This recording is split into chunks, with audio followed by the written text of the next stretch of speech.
সকাল থেকে রাত অবধি নিজেদের ডেইলি রুটিন ইংরেজিতে কিভাবে বলবেন এই ক্লাসের মাধ্যমে শিখে নিন। তাহলে চলুন দেখা যাক ইংরেজিতে কিভাবে আপনারা ডেইলি রুটিন বলবেন। I usually get up at 7 o'clock. আমি সাধারণত সকাল 7টায় ঘুম থেকে উঠি। গেট আপ মানে ওঠা। আপনি যে টাইমে ওঠেন সেই টাইমটা বসিয়ে দেবেন সেন্টেন্সটা এক রেখে, শুধু 7-এর জায়গাটা চেঞ্জ করে সময়টা বসিয়ে দেবেন।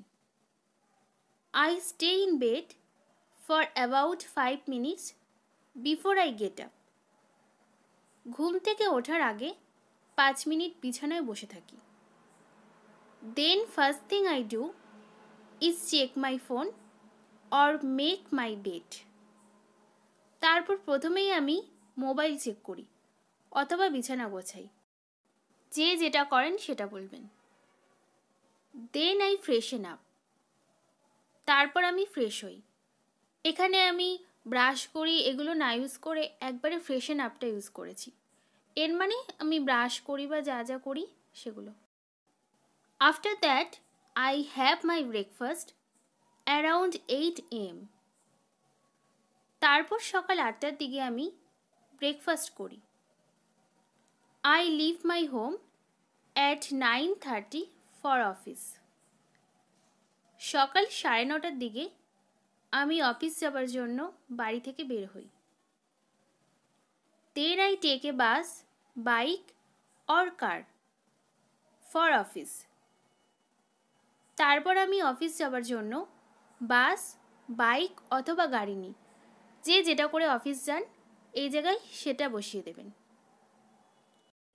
After reaching office I note down my tasks and get to them.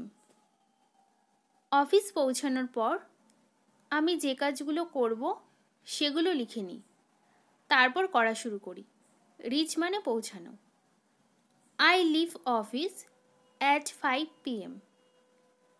5টার দিকে আমি অফিস থেকে বের হই। After reaching home I freshen up.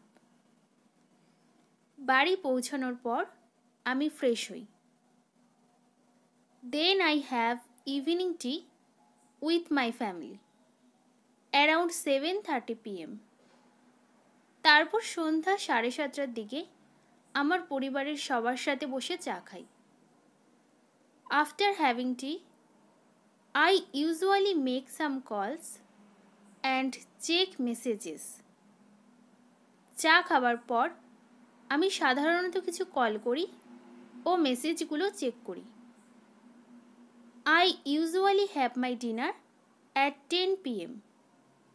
আমি সাধারণত রাত 10টার দিকে রাতের খাবার খেয়ে নিই।